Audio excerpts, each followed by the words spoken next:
Today, Gosh and I are going to be covering 4 keys to becoming a good ventriloquist. Ventrilo-willy! Number 1 is technique. With technique, you want to learn how to pronounce words and letters without moving your lips. Yep, it ain't easy. You gotta practice. So you first have to start by slightly opening your mouth. So, Gosh, demonstrate. Okay, you're gonna open it a little bit less than that. Yes. So you want to learn the most difficult letters to pronounce without moving your mouth. What letters are those? That would be B, F, M, P, and V. Yep. So try to say those words without moving your mouth. I mean letters. Dude. Okay. G. This. See? Okay.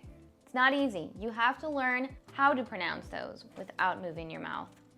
There's a secret to pronouncing those letters without moving your mouth. What's the secret? The secret is that letters like B are not actually pronounced like B. It's pronounced like D. D? D. Also, F is pronounced like S. M is pronounced like N. P is pronounced like T. And V is also pronounced like S. So, you first have to nail how to pronounce those letters without moving your mouth, and you just have to practice it over and over again until it sounds right. Okay. So, Gosh, you can demonstrate.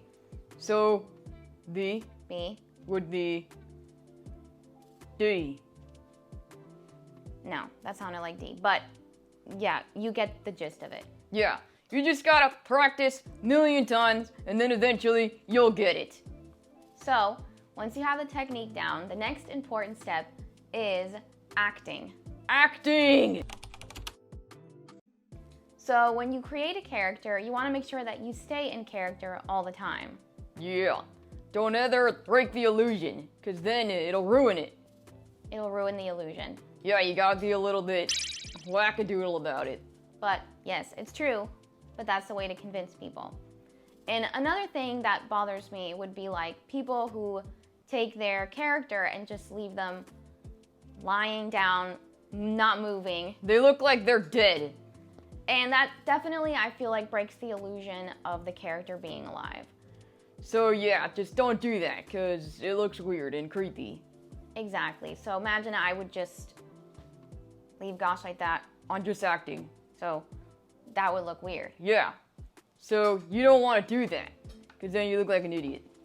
Another thing I try to do when interacting with my characters is not make a lot of jokes that are like, I got a hand up my butt! you know, and those are also pretty common. And it's cheesy. Sorry. And another thing that's rude, thrown at me, would be like, oh, gosh, you don't control yourself. Somebody else controls you. Yeah, we usually don't make jokes like that because I feel like it kind of breaks the illusion of the character being alive. Exactly. So, next would be voice. You want to make sure that your voice and the character's voices sound distinct enough to where you can differentiate the two when you're interacting with your character. Yep. So, one thing that you could do is change your pitch. Change your pitch. So like for a male character like Gosh, I'm going to lower my pitch as much as I can to differentiate the voice.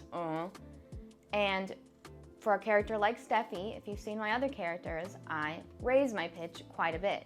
Oh, I got it wrong. Oh, no. I got it wrong. Another thing that you could do is change the texture of your voice. The texture? Yes, changing the texture of your voice means like where you place your voice. So like you could use your head voice, your nasal, or in your chest. And that's going to make it sound different. So for characters like Grinchy and Steffi, they're both high-pitched, but Grinchy is more nasally, where Steffi is more of like a head voice. So it's completely different placement, and that's why they sound different. Really? Yeah, so, and then you wanna do this to Carly when you want? Now, for other characters, you could also do accents. If you can do accents, I know not everybody can, but that would definitely really help if you could. So, for characters like Melvis or Dorgo, I lower my pitch, kind of like with Gosh, but I add an accent to it. I add a country accent and I add a Russian accent. I don't know. I don't know what to think no more. It means that monkey. And that will differentiate it from Gosh, who also has the same low pitch. Okay. So Gosh, can you demonstrate what voice would you use for a character? High pitched? Okay. Hey there, guys! No, you don't move your mouth. Oh. Hey there, guys! See, yes, that's good. See, that sounds different from you. Yeah? You think? That was pretty good. But keep in mind that at the end of the day, there's only so much you can change your voice without moving your mouth. There's still going to be a slight similarity between characters because it is the same person doing the voice. Yeah, so you gotta deal with it, basically.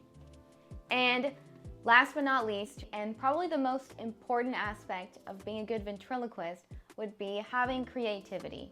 Creativity. So when creating a character, what I would suggest would be having a personality already visualized in your mind. And you can get inspiration from pretty much anything. I would say start off, if it's difficult for you to come up with a personality, you can start off small, like having a character that's very excited, or a character that's very sad all the time. Or a character who's an idiot. Or maybe he likes food a lot, you know, just something that you can build off of eventually.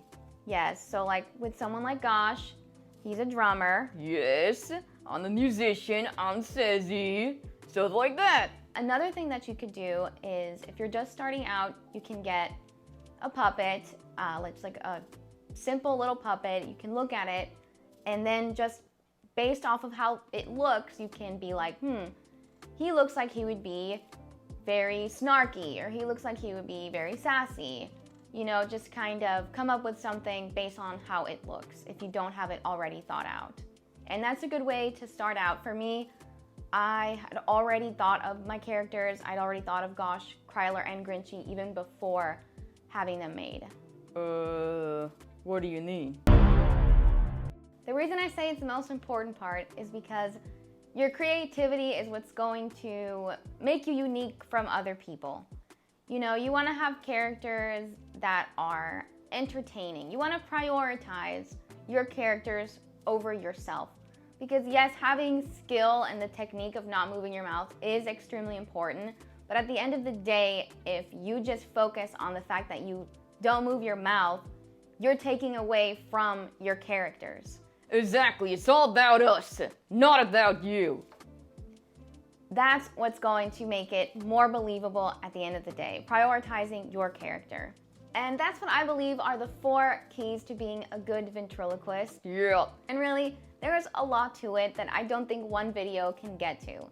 So if you found this video helpful at all, please let us know in the comments and we would be happy to make longer, more in-depth videos. So remember, you gotta subscribe, smash the like button, and comment, or else you're an idiot. Thank you so much for watching, and we will see you again soon. Bye!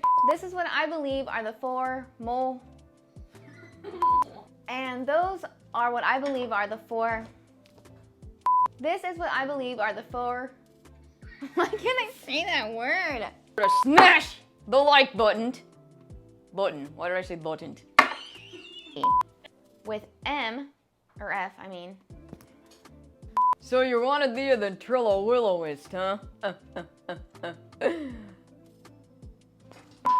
Yeah.